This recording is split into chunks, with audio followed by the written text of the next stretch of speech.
Yeah, well, I was sort of half brought up in Redesdale, so we came for holidays after I was married. We came for holidays, and John gradually began to love it, having thought initially that it was perfectly dreadful.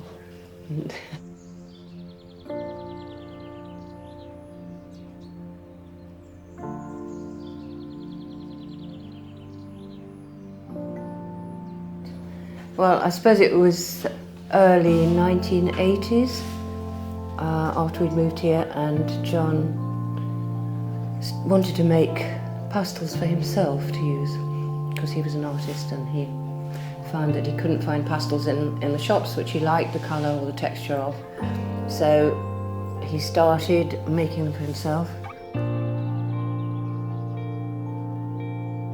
So he wanted to create a selection of colours which were beautiful in themselves and which connected with each other so that they were easy to use. He really built up such a beautiful range. There must have been, I think initially there were about 180 colours, and we began to wonder whether it would be nice for other people to use them as well.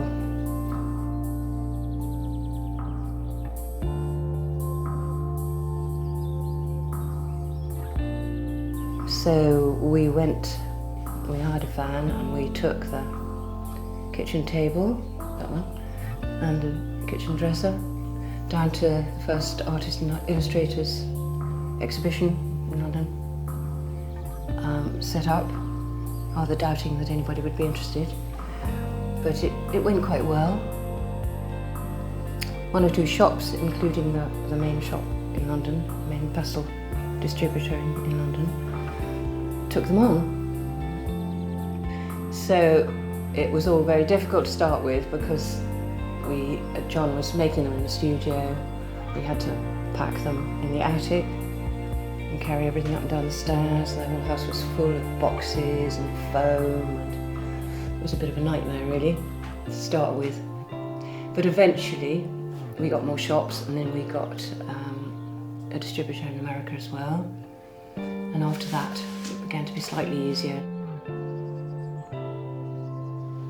After we got going on packing and selling them, we managed to employ one or two people, including Kathy, whose parents live in the forest, and she just appeared on the doorstep when she was about 21, I think.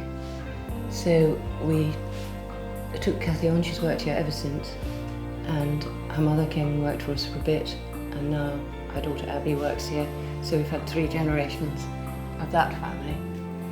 But anyway, the staff are absolutely wonderful lot, and I think all enjoy working here. It's really nice to be able to employ local people because there's not a lot of work in this area, in this hill farming area.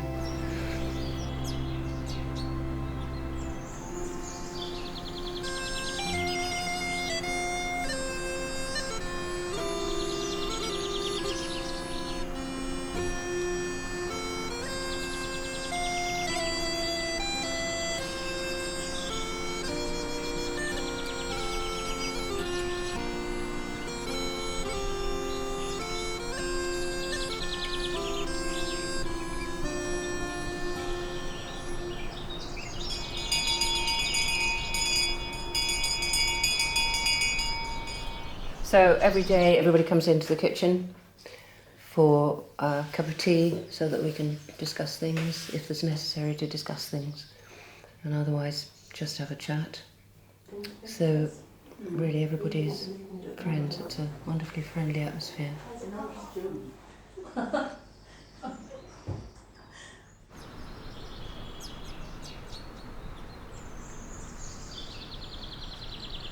The future of Unison Colour is exciting at the moment. We're going through a rebrand and we're looking to enter new markets. I mean, traditionally our main markets are the UK and the USA, but now we're hoping to extend into other countries.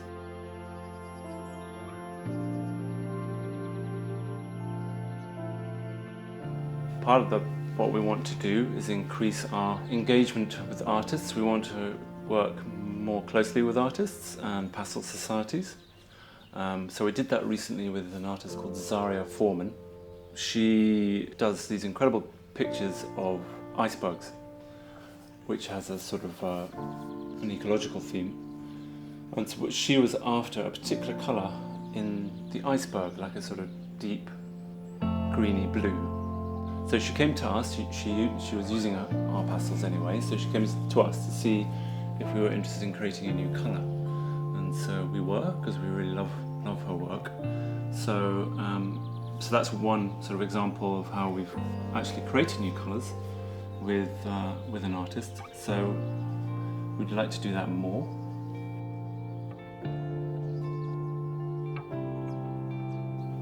One of the things we really want to do is promote pastel as a contemporary medium.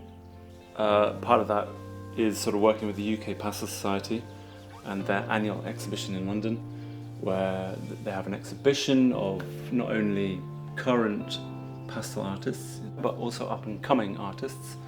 And we're also really looking for new talent that we can help and support.